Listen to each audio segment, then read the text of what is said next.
we're not doing sprints, so we're just going to march.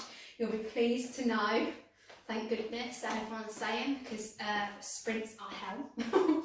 They're not nice, but they're good. So we're just going to march. So again, using the arms are a good driver for you, especially if you struggle to get up out of a chair. The momentum from arms is really, really good. So really think about when the next time you're sitting down and you're stuck, really think about that swing and get that weight going forward, and that will help you get out of chairs and things like that for you. So I'm going to carry on marching and we're going to do our arm circles. So 2 things at the same time. So arm circles up. I'm just looking when I'm going to do an arm sequence with you. My Thursday class love their arm sequence. I can hear them all now groaning. And last one going back, we're going to go forward. So arms going forward. Got itchy nose, sorry. Keep going forward. 2 more.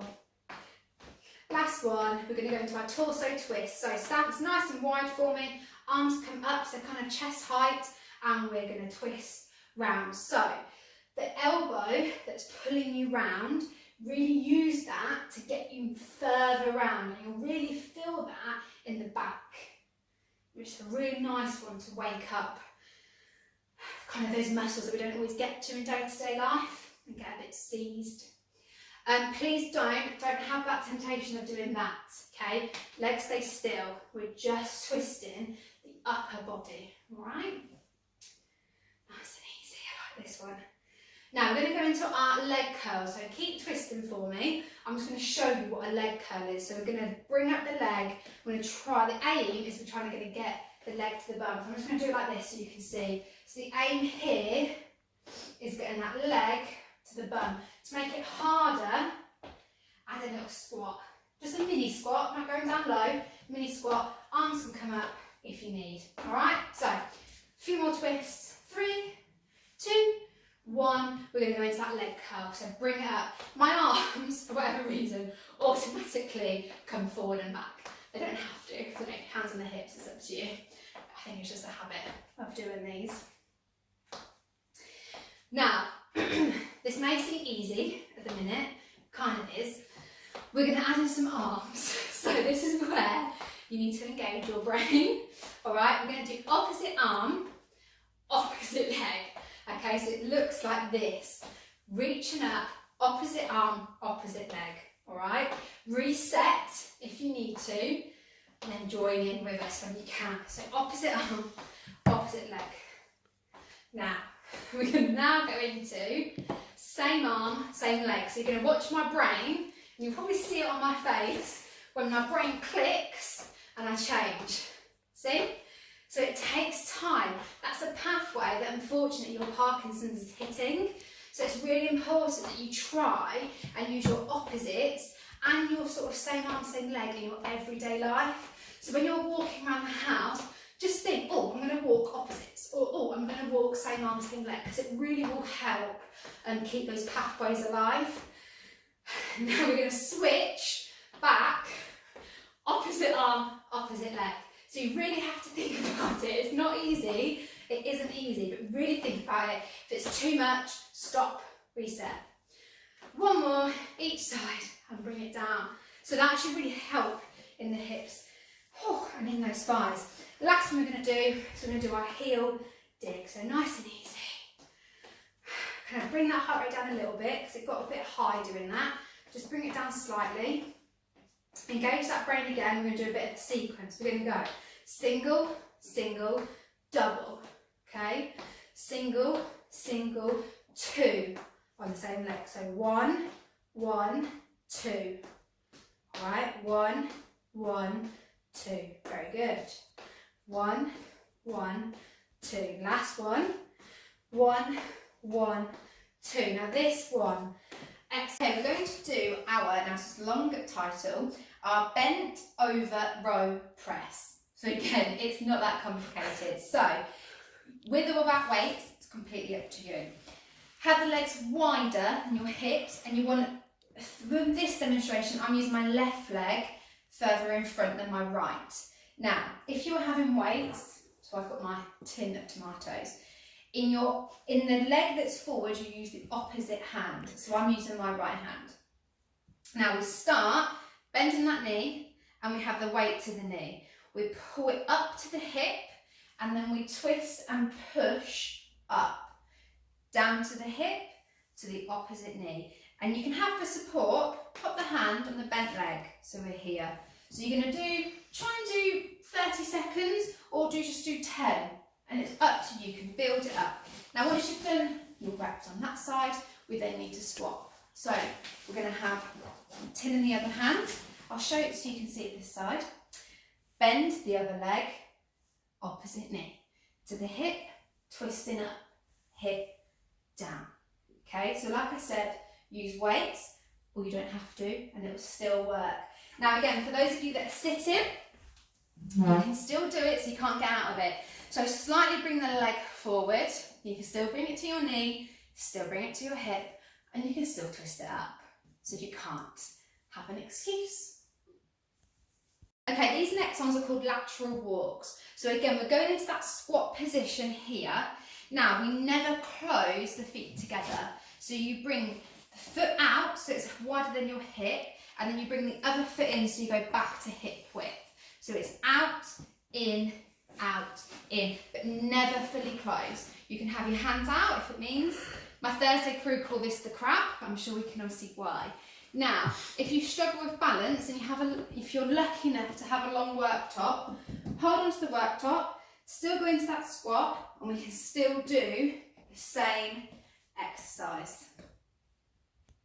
I'm going to show you some tricep dips on the stairs. So use your bottom step, right? Don't use the top step, because what you'll do is you'll just go boom on there and it'll hurt.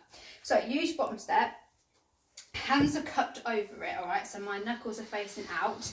And then make sure that the elbows go back, okay? We're not going to the side, because that will cause injury. They're going to the back. Now, you might see mine, I'm kind of double jointed in all of this, so mine do have a tendency to come out to the side. Sorry, the dog wants to be involved. So just make sure they really focus on going to the back. So what you're going to do, knees are facing up, feet are planted on the floor, just have them slightly out, and what you're going to do is you're just going to dip, okay, nice and slow. So we're going to do 5, 3, 4. Now I want you to pulse. We're going to go a little bit quicker here, bit quicker. So my bum's not sitting on the floor, it's off the floor. Elbows are going to the back. I really hope my elbows are going to the back. They have a tendency not to. Now slow it down again for me. So 5 slow. 1, 2, 3, 4. Now we're going to go out, out, in, dip, dip. 5 more. Out, out, in, dip, dip. 4 more. Funny you can see the dog is licking Sam's face. 3 more. In, dip, dip. 2 more. Out, out, in. Last one. Out, out, in, dip, dip. Alright, so just give it a go. Noodle stop. Give it a go. See what you can do. Build it up. You might not be able to do that all at once. Alright, but just build it up. I apologise about the dogs. Worse than having children. Alright, I'll see you next time. Hi everyone, I just want to do a stretching video. Now this is really important that you do this video after every single workout that you do. So if you're just using the single videos that I've done previously and you've kind of built it up, so if you're going to put those in a sequence of 5 videos, then please make sure this one is always at the end, because you need to make sure you're stretching after every activity, because that's when you'll find those aches and pains come into play. Scientifically, you've not got rid of that lactic acid in the muscles. So that's the science. Now we'll get on to the stretching. So first we're going to just do our legs. So one leg in front of the other. It doesn't matter which leg, because we're going to do it on the other side. Both my feet are in parallel, which means they're pointing in the same direction. So my back foot's not turned out, it's pointing in the same direction as my front foot.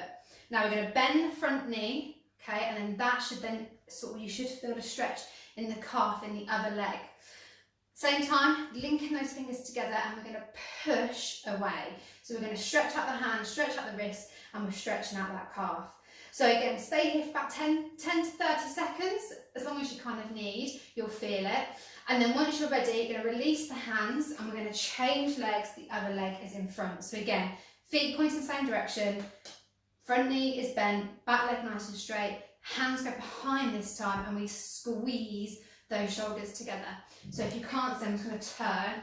So if you can't feel that stretch, bring the arms up and then you should feel it in the shoulders. So just kind of work out where you need to be. Again, release the hands. We're going to change legs this time. The heel goes down, the toe is pointing up. We're going to bend the other leg, the supporting leg. Hands go onto the supporting leg. We're not putting hands on the knees because we don't want to put any pressure on those knees. They're staying on the quads. To develop this stretch, just make it go further, have the one hand going down to the toe. So make sure you have your balance, and again, that will increase that stretch at the back of that calf. If you really want to and show off, try and get behind the foot. If I can't, if you really, really want to show off, head onto knee, all right? So other leg, I'm going to do it this side for you. So heel goes down, we're going to bend the other leg so the hips go back, hands go onto the bent knee. So again, making sure we've got our balance. If you want to, take it down to the foot and that will increase that stretch. Now to get balance here, what you need, because our head's going forward, the more you push your hips back, you will stabilise your balance because then you're going in sort of two directions with your weight. Perfect. Now we're going to do the arms. So one arm's going to go across and we're going to put it into our body. So again here, we're not holding at the elbow and we're not holding at the wrist. Don't put pressure on those joints. You're holding your forearm and you're pulling that back. And again, other arm, forearm, and pull that into the body. Okay? Not on the elbow, not on the wrist. No damage in joints. Last one, we're going to bring the arm up onto the shoulder, other hand on the elbow, and we're going to pull that back. And again, you'll feel that stretch going down here. Again, don't think, oh, my arm needs to go back up. You might only be able to put it here. It's not a problem. And I'm going to do it one more time. I'll show you from the back. So here, my hands on the back of the shoulder, hand on the elbow, and I'm pushing it back. So I'm trying to kind of crawl my hand down here and feel that. If you really want to show off, try and see if you can, here we go, link arms. It's a little test for you. Finally, last thing I want you to do is I'm going to stretch that back. So I want the arms all the way up. We're going to go over to the side, doesn't matter which side, but you should again feel that opening there. We're going to go to the front, so we're going to go into a flat back position, hence the flat back. So we're here, and then we're going to go up onto the other side. Again, really pull and stretch that out. So like I said, please do them every time that you've done some exercise, and it will really help repairing those muscles.